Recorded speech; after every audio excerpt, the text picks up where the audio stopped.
Hello everyone, आज के video में एग्जैक्ट डिफरेंशियल इक्वेशन ये टॉपिक का 11th प्रॉब्लम स्टडी करेंगे। तो देखिए, जो प्रॉब्लम आज हमें सॉल्व करना है वो आपके सामने है। तो चलो देखते हैं क्वेश्चन में क्या लिखा है। काफी ये बड़ा इक्वेशन है और क्वेश्चन में लिखा है सॉल्व। देखो पहले ब्रैकेट में क्या लिखा है, cos x into tan y plus cos of x plus y into d x, और सेकंड ब्रैकेट में लिखा है यहां पे that is sin x into sec square y plus cos of x plus y into d y equal to 0। तो चलो हम ये प्रॉब्लम सॉल्व करेंगे, और ये प्रॉब्लम सॉल्व करने का टेक्निक बिल्कुल वैसा ही रहेगा जैसा हमने इसके पहले के प्रॉब्लम्स में यूज किए थे। इस तरह के प्रॉब्लम सॉल्व करते समय आपको सबसे पहले क्या करना है, आपको सबसे पहले ये चेक करना है कि ये गिवन जो इक्वेशन दिया है ये फर्स्ट ऑर्डर डिफरेंशियल इक्वेशन के एक स्टैंडर्ड फॉर्म में है कि नहीं, वो चेक करना है। क्या एक स्टैंडर्ड फॉर्म क्या होता है, चलो वो भी हम आपको बता देते हैं। तो सबसे पहले एक काम करेंगे, ये गिवन जो इक्वेशन है इसको हम कंपेयर करेंगे जैसा हमने कहा था। तो हम डायरेक्टली यहां पे कंपेयर से स्टार्ट कर लेते हैं। Compare the given equation with, compare given equation, compare given equation with, देखो किसके साथ कंपेयर करना है, हमने कहा था फर्स्ट ऑर्डर डिफरेंशियल इक्वेशन का एक स्टैंडर्ड फॉर्म होता है। देखो ऐसा है वो standard form, that is m d x plus n d y equal to 0। ये इक्वेशन के साथ कंपेयर करना है। अगर ये दोनों इक्वेशन मैच कर लेते हैं तो ठीक है, अगर ये मैच नहीं होता है तो हमें क्या करना पड़ेगा, गिवन इक्वेशन को ये फॉर्म में पहले कन्वर्ट करना पड़ेगा, देन आफ्टर सॉल्व करना पड़ेगा। तो क्या ये दोनों मैच कर रहे हैं, बिल्कुल दोनों मैच कर रहे हैं। देखो ये जो स्टैंडर्ड फॉर्म है इसमें m and n they are the function of x and y, ठीक है। तो जो गिवन इक्वेशन है उसमें जो पहला ब्रैकेट है, ये देखो ये पहला पूरा ये जो ब्रैकेट है ये यानी m है, m dx, और ये जो ब्रैकेट है ये पूरा n है, n dy। तो ये जाहिर सी बात है ये स्टैंडर्ड फॉर्म में है, m dx plus n dy equal to 0 standard form में है। इससे हमें m एंड n का वैल्यू यहां पे मिलने वाला है, तो हम यहां पे लिख लेंगे। कंपेयर करने के बाद देखो m का वैल्यू क्या होता है, m का वैल्यू यानी ये पहला पूरा ब्रैकेट, तो ये हम यहां लिख लेंगे cos x into tan y plus cos of x plus y, तो ये हो गया m, ठीक है। और अब n की अगर बात करें तो ये जो ब्रैकेट है dy का कोएफिशिएंट ये पूरा n है, तो ये भी यहां लिख लेंगे n, यानी क्या है sin x into sec square y plus cos of x plus y, ठीक है। तो m और n यहां पे हमने लिख लिए। अब आपको क्या करना है, अब आपको चेक करना है कि गिवन डिफरेंशियल इक्वेशन जो है वो एग्जैक्ट है कि नहीं। कैसे चेक होता है, क्या उसका रूल है? तो चेक करने के लिए आपको क्या करना है, ये जो m है इसको y के रिस्पेक्ट में पार्शियली डिफरेंशिएट करना है, और ये जो n है इसको x के रिस्पेक्ट में पार्शियली डिफरेंशिएट करना है। क्या कहा, देखो ये m को y के रिस्पेक्ट में पार्शियली डिफरेंशिएट करो, यानी del m by del y find out करो, और n को x के रिस्पेक्ट में पार्शियली डिफरेंशिएट करो, यानी del n by del x find out करो, और ये दोनों को कंपेयर करो कि ये दोनों सेम है कि नहीं। अगर ये दोनों सेम है, अगर ये दोनों सेम है तो फिर हम समझ जाएंगे कि गिवन डिफरेंशियल इक्वेशन एग्जैक्ट है। इसका मतलब ये कंडीशन है, यानी अगर आपको कोई भी इक्वेशन चेक करना है कि वो एग्जैक्ट है कि नहीं, तो उसके लिए आपको ये कंडीशन सेटिस्फाइड कराना पड़ेगा। ये उसकी कंडीशन है। अगर ये कंडीशन सेटिस्फाइड होती है तो ही हम कहेंगे कि given differential equation is exact, और अगर वो एग्जैक्ट होगा तो ही उसका सॉल्यूशन निकलेगा, अगर एग्जैक्ट नहीं होगा तो सॉल्यूशन नहीं निकलेगा, ठीक है। तो कंडीशन पता चल गई। तो चलो अब हम del m by del y अलग फाइंड आउट करेंगे और del n by del x अलग फाइंड आउट करेंगे, फिर दोनों को कंपेयर करेंगे कि सेम आता है या नहीं। तो चलो m को y के रिस्पेक्ट में पार्शियली डिफरेंशिएट करो, यानी del m by del y find out करो। तो यहां पे जाहिर सी बात है y के रिस्पेक्ट में डिफरेंशिएशन है तो x कांस्टेंट रहेगा, ठीक है। तो यहां पे cos x जो है वो कांस्टेंट रहेगा, और tan y का डिफरेंशिएशन हो जाएगा that is sex square y। देखो tan y का differentiation sex square y, okay.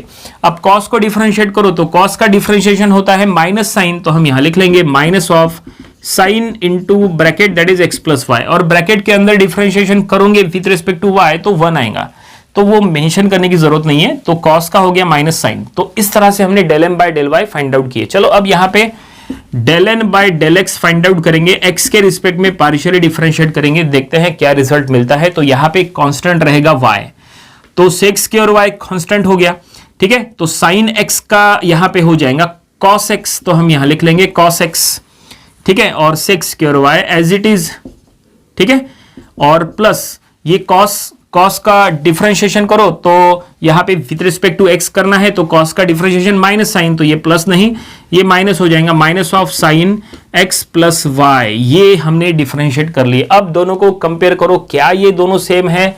देखो del M by del y का ये रिजल्ट है, del N by del x का ये रिजल्ट है। क्या ये दोनों सेम है? बिल्कुल दोनों के दोनों सेम है। इसका मतलब ये है कंडीशन ये जो हमने आपको बताए थे ये सेटिस्फाइड हो रही, यानी गिवन डिफरेंशियल इक्वेशन जो है वो एग्जैक्ट है। तो चलो हम यहां स्टेटमेंट में लिख लेंगे। तो ये देखिए, ये हमने स्टेटमेंट में क्या लिखा है, since del M by del y is equal to del N by del x, ठीक है, therefore we can say given differential equation is exact, ठीक है, कंडीशन सेटिस्फाइड हो गई इसलिए गिवन डिफरेंशियल इक्वेशन एग्जैक्ट है।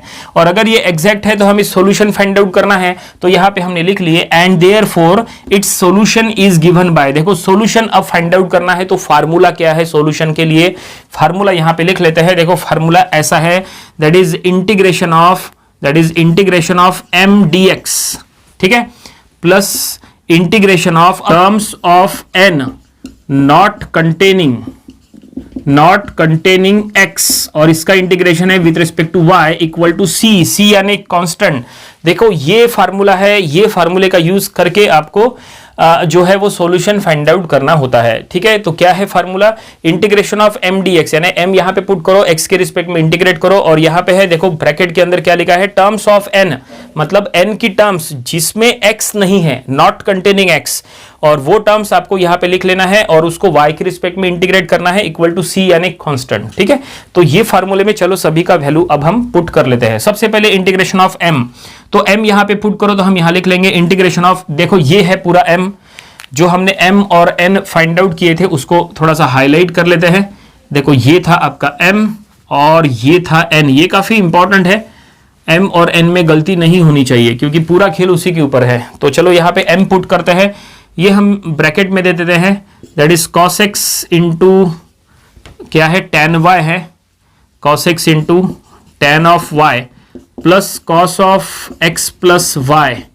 तो ये हमने इसको x के रिस्पेक्ट में इंटीग्रेट करना है इसलिए इंटू dx, तो ये हमने लिख दिए integration of m dx plus, अब देखो यहाँ पे क्या लिखा है, इंटीग्रेशन ऑफ क्या है, टर्म्स ऑफ n, मतलब n की टर्म्स नॉट कंटेनिंग x, जिसमें x नहीं है, जो टर्म में x नहीं है वो टर्म बस आपको यहां पे लिखना है। अब n कहां पे, देखो ये पूरा n है, अब चेक करो ये n में टोटल कितनी टर्म्स है, तो ये n में 2 टर्म्स है, ये पहला और ये दूसरा। देखो नंबर ऑफ स्टूडेंट्स यहीं पे गलती करते हैं कि उनको टर्म्स पहचाना नहीं आता। तो ये जो n है इसमें 2 टर्म्स है, ये फर्स्ट टर्म, ये सेकंड टर्म, ये फर्स्ट टर्म में भी x है, सेकंड टर्म में भी x है। फार्मूले में क्या लिखा है, फार्मूले में लिखा है terms of n not containing x, n की वो टर्म्स जिसमें x नहीं है वो आपको यहां लिखना है। क्या यहां पे ऐसा कोई टर्म है जिसमें x नहीं है? ऐसा कुछ भी नहीं है, यहां पे सभी टर्म में x है, ये टर्म में भी x आ गया, ये टर्म में भी x आ गया, कोई ऐसा स्पेशल इंडिविजुअल y वाला टर्म है ही नहीं। इसका मतलब ये है कि यहां पे आएगा 0, ठीक है, और इसका integration with respect to y dy equal to c। यहां पे 0 आया क्योंकि यहां पे ओनली y का टर्म नहीं है, हर एक टर्म में x लगा है, इसमें भी x लगा है, इसमें भी x लगा है, ओनली y का टर्म है क्या, नहीं है। अगर होता तो हमने यहां पे लिख दिए होते, ठीक है, तो नहीं है इसलिए 0, बस इसको इंटीग्रेट करो, जो रिजल्ट आएगा वही इसका फाइनल सॉल्यूशन।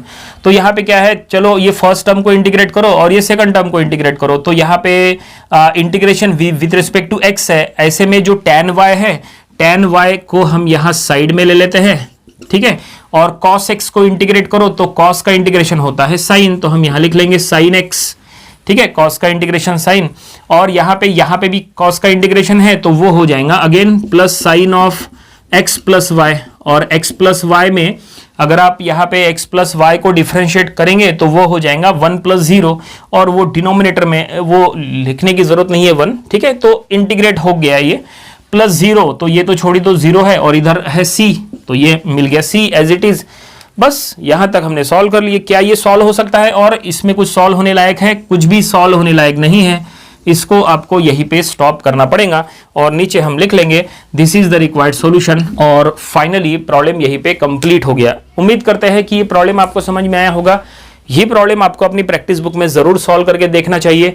ये प्रॉब्लम 3-4 बार एग्जाम में आया था, क्योंकि ये जो गिवन इक्वेशन है काफी लंबा है। नंबर ऑफ स्टूडेंट जो है ये इस तरह का लंबा इक्वेशन देख के ही डर जाते हैं, उनको लगता है कि ये प्रॉब्लम हमें नहीं आएगा, जबकि ऐसा कुछ भी नहीं है। बहुत ही आसान और सिंपल प्रॉब्लम है, कोई ज्यादा बहुत बड़ा इंटीग्रेशन या यहाँ पे डिफरेंशिएशन नहीं है, आपने खुद देख लिया है।